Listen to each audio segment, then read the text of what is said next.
ஓம் நமச்சிவாய சிவாய நம. அனைத்து தமிழ் உள்ளங்களுக்கும் கனிவான வணக்கங்கள். அனைவருக்கும் இனிய புத்தாண்டு வாழ்த்துக்கள். 2026ஆம் ஆண்டு பிறக்க இன்னும் ஒரு சில நாட்களே உள்ளன. ஒரு வருடம் என்பது சாதாரண விஷயம் கிடையாது. 12 மாதங்களில் ஒருவரின் வாழ்க்கை மேலேயும் போகும், சரிந்து கீழேயும் போகும். 12 மாதங்களில் ஒருவரின் வாழ்க்கை தலைகீழாக கூட மாறும். அந்த வகையில் உங்கள் வாழ்க்கையில் என்ன மாதிரியான மாற்றங்கள் எல்லாம் நடக்கும், உங்களுக்கு எதில் ஏற்றம் ஏற்படும், எதில் சறுக்கல் ஏற்படும் என்று சற்று விரிவாக காண்போம். இந்த ஆண்டின் தொடக்கத்தில் கிரகநிலைகள் என எடுத்துக்கொண்டால், குடும்பஸ்தானத்தில் சந்திர பகவானும், சகோதரஸ்தானத்தில் குரு பகவானும், புத்திரஸ்தானத்தில் கேது பகவானும், பாக்கியஸ்தானத்தில் சூரியன், செவ்வாய், புதன், சுக்கிர பகவானும் உள்ளனர். லாபஸ்தானத்தில் ராகு பகவானும் சனி பகவானும் உள்ளனர். குரு பகவான் 5ஆம் பார்வையாக துலாம் ராசியையும், 7ஆம் பார்வையாக தனுசு ராசியையும், 9ஆம் பார்வையாக கும்ப ராசியையும் பார்வையிடுகிறார். சனி பகவான் 3ஆம் பார்வையாக மேச ராசியையும், 7ஆம் பார்வையாக சிம்ம ராசியையும், 10ஆம் பார்வையாக விருச்சிக ராசியையும் பார்வையிடுகிறார். இந்த கிரகங்களின் அமைப்பு மற்றும் பார்வையினால் உங்கள் வாழ்வில் ஏற்படும் சுப மற்றும் அசுப பலன் என்ன என்பதனையும், அசுப பலன் ஏற்படுமாயின் ராசிக்காரர்கள் செய்ய வேண்டிய பரிகாரம் என்ன, வழிபட வேண்டிய தெய்வம் யார் என்பதனை பற்றியும் முழுமையாக காண்போம். பிறக்கப் போகும் இந்த புது வருடம் உங்கள் வாழ்வில் வளமும் நலமும் செல்வ செழிப்பும் பெற்று வாழ்வில் உயரிய நிலையை அடைய எல்லாம் வல்ல எம்பெருமானை வேண்டி விரும்பி கேட்டுக்கொள்கிறேன். புதுமையான சிந்தனைகள் உடைய கன்னிராசி அன்பர்களே, இந்த வருடம் சிலருக்கு விலை உயர்ந்த பொருட்கள் சேரும். அவ்வப்போது தோன்றும் வதந்திகளுக்கு முற்றுப்புள்ளி வைப்பீர்கள். வாக்குவன்மை மேம்படும். தனதானிய விருத்தி உண்டாகும். திட்டமிட்ட முயற்சிகளில் வெற்றி உண்டாகும். குடும்பத்திற்கு தேவையான புதிய பொருட்களை வாங்குவீர்கள். பிறருடன் பேசும்போது வார்த்தைகளில் கவனம் வேண்டும். குடும்பத்தில் பாகப்பிரிவினைகள் மூலம் எதிர்பார்த்த பங்குகள் கிடைக்கும்.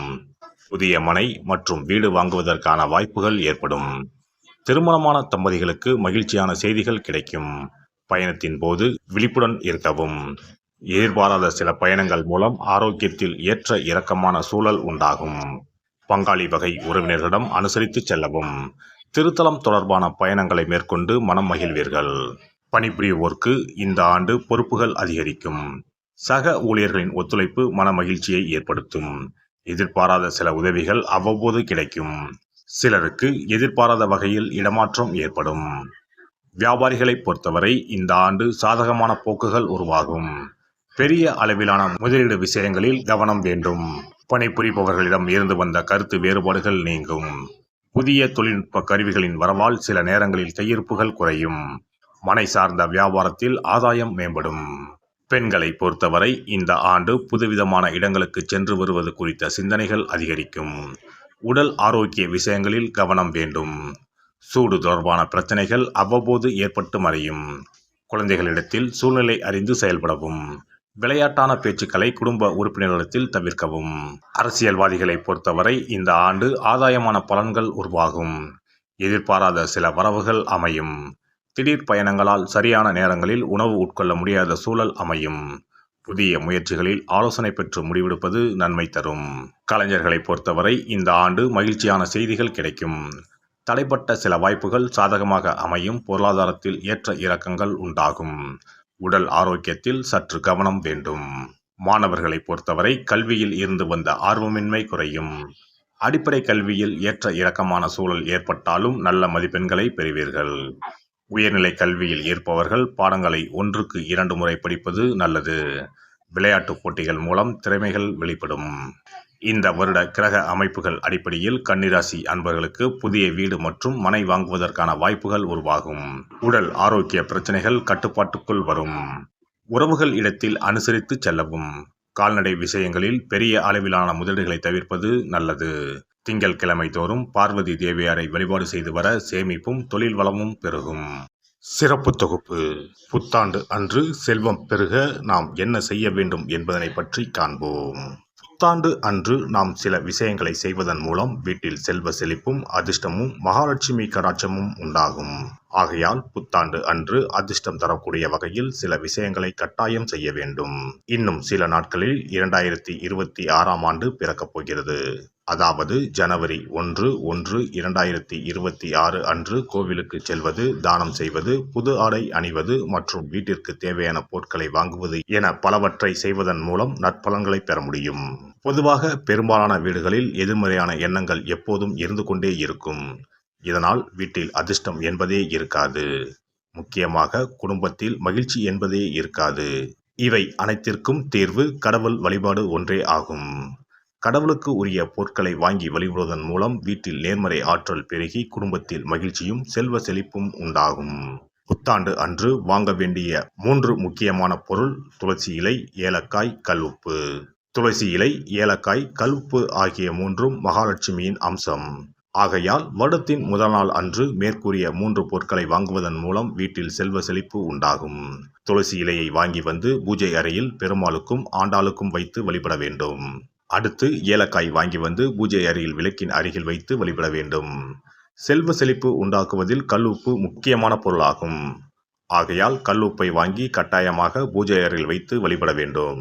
வாங்க வேண்டிய பிற பொருட்கள் என எடுத்துக்கொண்டால் மல்லிகைப்பூ, மஞ்சள், குங்குமம், சர்க்கரை, இனிப்பு, பசும்பால், குத்துவிளக்கு ஆகியவற்றையும் வாங்கலாம். புத்தாண்டு அன்று அதிகாலை எழுந்து குளித்து பிரம்ம முகூர்த்தத்தில் பூஜை அறையில் விளக்கேற்றி வழிபட வேண்டும். அடுத்து கோவிலுக்கு சென்று அபிஷேக பொருள் வாங்கி கொடுத்து தரிசனம் செய்ய வேண்டும். முக்கியமாக புத்தாண்டு அன்று ஏழை எளியவர்களுக்கு தானம் செய்ய வேண்டும். மேலும் அறுசுவை உணவுகளை சமைத்து கடவுளுக்கு படையலிட்டு வழிபடுவது நல்லது. புத்தாண்டு அன்று பிறருக்கு கடன் தரக்கூடாது. நல்ல நாட்கள் மற்றும் விசேஷ நாட்களில் பிறருக்கு கடன் கொடுப்பதன் மூலம் வீட்டில் அதிர்ஷ்டம் குறையும். ஆகையால் சுப நாட்களில் பிறருக்கு கடன் அளிப்பதை முற்றிலும் தவிர்த்து விடுங்கள். புத்தாண்டில் நமக்கு நன்மைகள் அதிகம் நடைபெற வேண்டும். 2025ஆம் ஆண்டில் சந்தித்த பிரச்சனைகள், துன்பங்கள், போராட்டங்கள், கஷ்டங்கள் ஆகியவற்றில் இருந்து விடுபட வேண்டும் என்பதே அனைவரின் விருப்பம். புத்தாண்டு பிறப்பதற்கு முன் எந்தெந்த பொருட்களை நம்முடைய வீட்டில் இருந்து அகற்ற வேண்டும், இவற்றை வீட்டில் வைத்திருப்பதால் என்னென்ன பாதிப்புகள் ஏற்படும் என்பதையும், இவற்றை அகற்றுவதால் புத்தாண்டில் என்னென்ன நன்மைகளை பெற முடியும் என்பதை பற்றியும் தெரிந்து கொள்வோம். வீட்டில் இருந்து உடைந்த அல்லது சேதமடைந்த பொருட்களை அகற்றுவதால் அதிர்ஷ்டங்கள் ஏற்படுவதில் இருந்து விடுபடலாம்.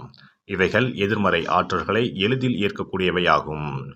உடைந்த பொருட்கள், பழுதான சாதனங்கள், விரிசல் விழுந்த கண்ணாடி, உடைந்த நாற்காலி ஆகியவற்றை வீட்டில் இருந்து அப்புறப்படுத்திவிட்டு புதியவற்றை வாங்கலாம். நல்ல நிலையில் இருக்கும் பொருட்களாக மாற்றுவதால் வளர்ச்சி, நேர்மறை ஆற்றல்கள் ஏற்படும். பழைய துணிகள், புத்தகங்கள், பாத்திரங்கள் ஆகியவற்றை வீட்டில் இருந்து வெளியேற்றி விடலாம். வேறு யாருக்காவது தானமாகவும் அல்லது மறுசுழற்சி முறையில் பயன்படுத்தக்கூடியதாகவும் மாற்றி அமைக்கலாம். இதனால் நேர்மறையான விஷயங்கள் எப்போதும் வீட்டில் நடந்து கொண்டே இருக்கும். தேங்கிய நீர், காய்ந்த பூக்கள் ஆகியவற்றை வீட்டில் இருந்து தூக்கி எறிவதால் எதிர்மறை ஆற்றல்கள் வீட்டில் பரவுவதை தடுக்கலாம். புதிதாக இருக்கும் மலர்கள், புதிய தண்ணீர் ஆகியவற்றால் வீட்டில் எப்போதும் புத்துணர்ச்சி நிறைந்திருக்கும், மகிழ்ச்சி மலரும். காலாவதியான உணவுப் பொருட்கள், மருந்துகள், அழகு சாதன பொருட்களை வீட்டில் வைத்திருப்பதால் வீட்டில் தேக்க நிலை, எதிர்மறையான சூழல் இருந்து கொண்டே இருக்கும். இதனால் வீட்டில் அடிக்கடி நோய்களும் வந்து கொண்டே இருக்கும். ஆரோக்கியமான சூழலை வீட்டில் உருவாக்கவும், புதிய வாய்ப்புகள், நல்ல விஷயங்கள் தேடி வருவதற்கும் காலாவதியான பொருட்களை அகற்றிவிட்டு சுத்தமான காற்று, ஆற்றல் வந்து செல்லும் வகையில் வீட்டை காற்றோட்டம் உள்ளதாக வைத்திருக்க வேண்டும். எல்லாம் வல்ல இறையருளால் நீங்களும் உங்கள் அன்பு குடும்பமும் உடல் நலம், நீளாயுள், நிறை செல்வம், உயர் புகழ், மெய்ஞானம் ஓங்கி வாழ்க வளமுடன். இந்த வீடியோ பதிவு உங்களுக்கு பிடித்திருந்தால் லைக் பண்ணுங்க, கமெண்ட் பண்ணுங்க, ஷேர் பண்ணுங்க. மறக்காம சப்ஸ்கிரைப் பண்ணுங்க. பக்கத்துல இருக்கிற பெல் பட்டனை கிளிக் பண்ணுங்க. நன்றி, வணக்கம். ஓம் நமச்சிவாய. சிவாய நம.